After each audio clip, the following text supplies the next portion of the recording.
So we have also encountered individual spirits of Spartan warriors who live in the planetary realm and actually work with them within the house, or I should say I do now. There are Civil War, spirits of Civil War soldiers who work there, revolutionary soldiers who work there. All manner of warrior-based spirit will be found within the realm of planetary Mars. Also, the Norse god Tyr is within the realm of planetary Mars. Divine justice is a major act here. Wow, there's a ton of it. So I want to get you working with it so you can begin to experience it and have those own personal links. We're going to talk about your sphere of planetary influence, or I should say your sphere of personal influence. That's another secret I let slip.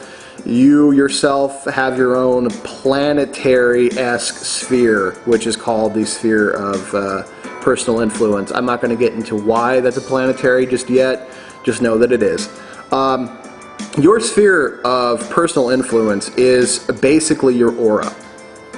Okay? If you reach your hands out to your side, from fingertip to fingertip, going across you, and turn around in a circle, that's pretty much how big your energetic sphere of personal influence is. Whatever comes into and stays for prolonged periods of time within your sphere of influence begins to subtly change you. Okay? That's why people wear certain religious regalia. That's why people carry certain sacred objects on their person. Okay? That is to begin to subtly change you to harmonize better with that particular energy.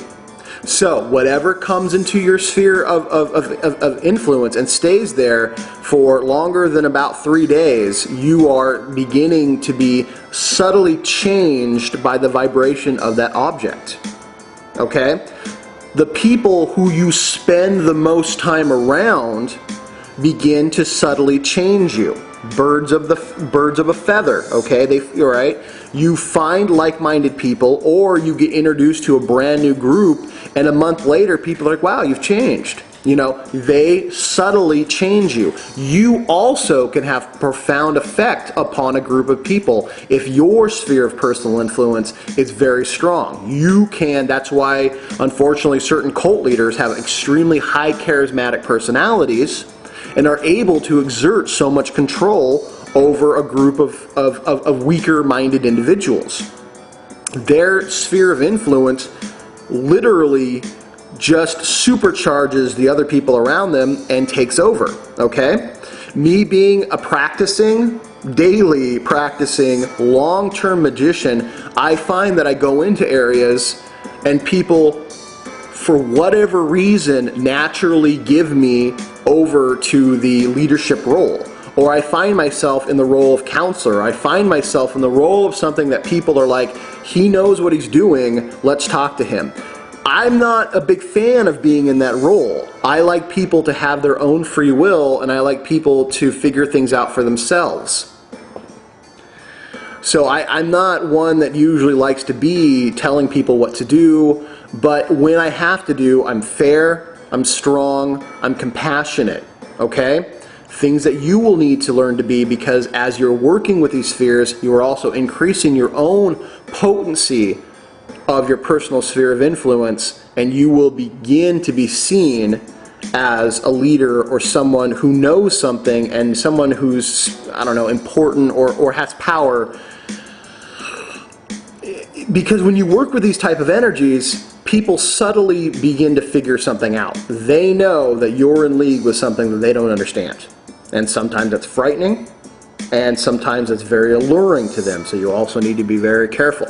All right? Be very careful what you do with your influence over other people, because it can really, really get you the most, I don't know, take a lesson from Lindsay Lohan and Paris Hilton, okay?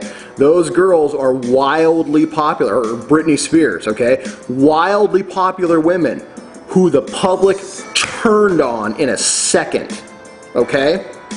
Those who are popular one day are the most hated the next. You need to be very aware of that real potential, not to go overboard with your sphere of personal influence. Be moderate, okay? So, your sphere of personal influence, what we're going to do is create what's called a sphere of planetary Mars for you to stand in, to sit in, to lay down in, to contemplate in. This is very simple. It's basically an altar, okay? Or what we call a focus point, okay? In the real Western mysteries, it's a focus point. I'm showing you a picture of my candle of Mars that I light every time that I am going to work with the planetary sphere of Mars, or I have one made, or I make one myself. Very important. Within this candle of Mars are herbs of Mars. So you have bay, you have basil, you have, I don't know if I'm going to give them all away just yet. But bay and basil are two major ones. If you get bay, basil, you're set, you're golden. There's a whole lot more. Cinnamon, cayenne, yeah, maybe I'll give us some more away. Cinnamon, cayenne, let me think here. Vervain is in there. I'm trying to think of the ones that are most appropriate that you can get that are easy. Garlic's in there. These are things that I've dried and crushed and have put into my own candles, or I've dried and crushed and I've set in a bowl as an incense. Okay? So, let's just break it down. Find an area that you can set up, at least temporarily, a focal point. It can be on the floor, it can be on a table. It really doesn't matter. You just need to be within your sphere of personal influence and have that within your sphere of personal influence. You know what I mean?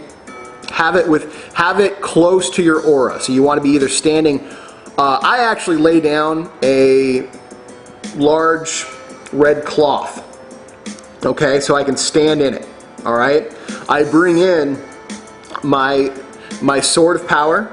Okay, I have an axe of severity. I have a chain of siege, and at one point I had a spear of destiny. Now it's interesting. Here's Christianity and the Kabbalistic or Kabbalistic symbolism. Jesus, while on the cross, was stabbed with a spear. Interesting. Weird how that is. How the side he was stabbed in the right side with the spear.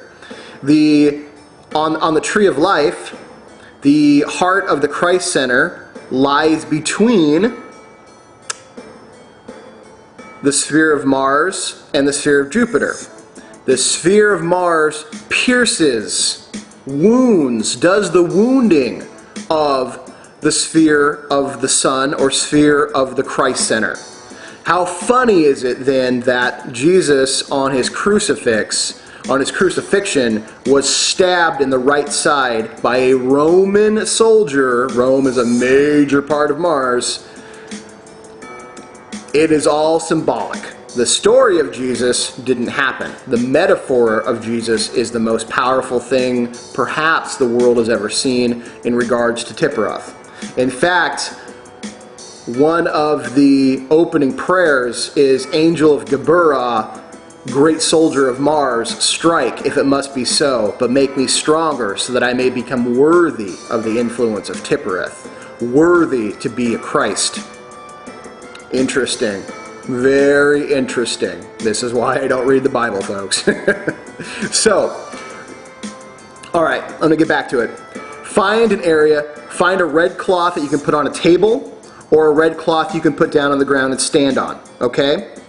Find a red candle or white candle with red writing, alright? Preferably a red candle because that's going to be easier for you. With a toothpick or with a knife, but be careful, carve in the planetary symbol of Mars and scratch in the word Mars. Okay, this is going to light the candle, and that energetic vibration or the matrix of the candle is going to alert all the entities of Mars to come to come close to you. If you have a weapon of any type, bring it in. Believe me, I have been to botanicas where they do a Mexican form of this, and there are automatic, like, assault rifles, bullets, and grenades sitting on the focal points of Mars. It's pretty wild. Be careful with those things, but if you're going to use them, know that they are definitely part of the Mars sphere. Okay? Stand or on or next to your focal point of Mars, light the candle. Have your weapons laying down on the table or down by your feet. Okay? This will draw the energies of Mars to you. This will begin to change your perception. You will begin to feel that. Make that prayer. Okay? Angel of Geburah, mighty soldier of Mars, strike. If it must be so, but make me stronger so that I may become worthy of Tiphereth. Say that with conviction and passion, knowing that you might get a little bit of a karmic kick in the butt by some Mars entity that says, you know what, you need to change, you need to stop this habit, you need to stop this action, you need to stop with this, what you're doing, because it's going to get you hurt. And it might get you in a little bit of trouble, but you will get back and you will rebuild stronger because of it. It's like a drill sergeant who pushes you, okay? Pushes you past your limits, calls you out on some of your shit, but makes you stronger in the process. I'll be right back.